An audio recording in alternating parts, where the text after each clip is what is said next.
امام الانبیاء صلی اللہ تعالی علیہ وسلم نے ارشاد فرمایا النجوم امان لأہل السماء و اہل البیت امان لأہل الارض، رواؤ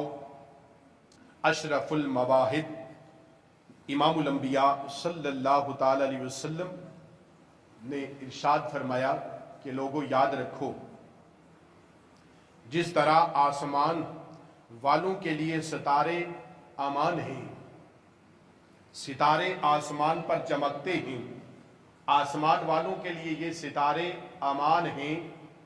اسی طرح سے امام الانبیاء صلی اللہ تعالی علیہ وسلم نے ارشاد فرمایا لأہل السماء، آسمان والوں کے لیے وہ نجوم جو ہیں ستارے وہ امان کی نشانی ہیں، وَأَهْلُ الْبَيْتِ أَمَانٌ لِأَهْلِ الْأَرْضِ، امام الانبیاء صلی اللہ تعالی علیہ وسلم نے فرمایا زمین والوں کے لیے امان میری اہل بیت ہے، میری اہل بیت زمین والوں کی بقا کے لیے ہے، زمین والوں کے لیے امان ہے، اس میں جو میرے اہل بیت کے ساتھ جڑ جائے گا وہ اس زمین پر بھی امن سے رہے گا اور آخرت میں بھی اسے امان ملے گا، اسے انشاءاللہ اسے جو ہے نجات ملے گی اللہ کی بارگاہ سے۔ حضرت عمران بن حسین رضی اللہ تعالی عنہ سے روایت ہے، امام الانبیاء صلی اللہ تعالی علیہ وسلم نے ارشاد فرمایا سألت ربی ان لا يدخل النار احدا من اہل البیت فاعطانها، امام الانبیاء صلی اللہ تعالی علیہ وسلم نے ارشاد فرمایا میں نے اپنے رب سے سوال کیا، محمد عربی صلی اللہ تعالی علیہ وسلم فرماتے ہیں میں نے اپنے رب سے سوال کیا، کیا سوال کیا کہ میری اہل بیت سے کوئی جہنم میں نہیں جائے گا، تو اللہ رب العالمین نے میرے سوال کا جواب دیا اور کہا، امام الانبیاء صلی اللہ تعالی علیہ وسلم نے رب نے میری دعا کو قبول کیا اور اللہ رب العالمین نے انہیں پاک اور صاف کر کے جنت کے نوجوانوں کے سردار میرے شہزادوں کو بنایا اور جنت کی عورتوں کی سردار میری شہزادی کو بنایا۔ امام الانبیاء صلی اللہ تعالی علیہ وسلم کی یہ عظمت اور یہ شان ہے کہ امام الانبیاء صلی اللہ تعالی علیہ وسلم کے غلام ایک صحابی ہیں، وہ کہتے ہیں کہ میں امام الانبیاء صلی اللہ تعالی علیہ وسلم کی خدمت میں حاضر ہوا کرتا تھا۔ نسائی اور ترمذی کی یہ روایت ہے، وہ صحابی رسول صلی اللہ تعالی علیہ وسلم کہتے ہیں میں حضور کی بارگاہ میں حاضر ہوتا اور میں دیہاتی تھا، دیہات میں کام کرتا تھا اپنی زمینوں پر اور زمین کا کام کرتا، کچھ دن گزرے میں حضور کی بارگاہ میں نہ جا سکا، تو میری والدہ جو تھی وہ آج مجھے کہتی ہیں، مجھے آواز دیتی اور کہتی ہیں، اور ان کا نام تھا حضرت حذیفہ بن یمان رضی اللہ تعالیٰ عنہ، صحابی رسول ہیں، آپ حضرات نے ان کا نام علماء سے سنا ہوگا۔ علماء اکرام خطاب میں حضرت حذیفہ رضی اللہ تعالیٰ عنہ کی بیان کردہ احادیث کی بھی روایت کرتے ہیں۔ یہ صحابی رسول کہتے ہیں کہ میں نے اپنی ماں سے کہا اے میری اماں، آج میں اپنی زمین کے اس کام سے جلدی فارغ ہوں گا اور آج نہ میں شام کو مغرب حضور کے پاس پڑھوں گا، میں حضور کے پاس مغرب کی نماز پڑھوں گا۔ تو میری ماں نے مجھے کہا کہ بیٹا جایا کرو حضور کی بارگاہ میں، مجھے تنبیہ کی، اور آج جب میں جانے لگا تو مجھے میری ماں نے ایک بات اور کہی اور کہا کہ جب تم حضور کی بارگاہ میں جاؤ نا تو اے میرے بیٹے حذیفہ تم اپنے لیے اور میرے لیے بخشش کی دعا کرانا، حضور سے بخشش کی دعا بھی کرانا اور حضور کے پاس جاؤ اور سلام کرو، حضور کی بارگاہ میں جایا کرو، آپ کی بات سنا کرو۔ حضرت حذیفہ بن یمان رضی اللہ تعالیٰ عنہ کہتے ہیں، نسائی اور ترمذی کی روایت ہے، آپ کہتے ہیں کہ میں کام سے جلدی فارغ ہوا اور میں آج مغرب کی نماز میں حضور کی بارگاہ میں حاضر ہوا اور میں مسجد نبوی میں آیا، امام الانبیاء صلی اللہ تعالی علیہ وسلم کی اقتداء میں نے مغرب کی نماز ادا کی، اللہ اکبر، میں نے مغرب کی نماز حضور کی بارگاہ میں پڑھی۔ اللہ رب العالمین ہمیں بھی یہ موقع عطا فرمائے کہ ہم بھی مسجد نبوی میں جائیں اور نمازیں ادا کریں، ہم بھی ریاض الجنہ میں نوافل پڑھ سکیں،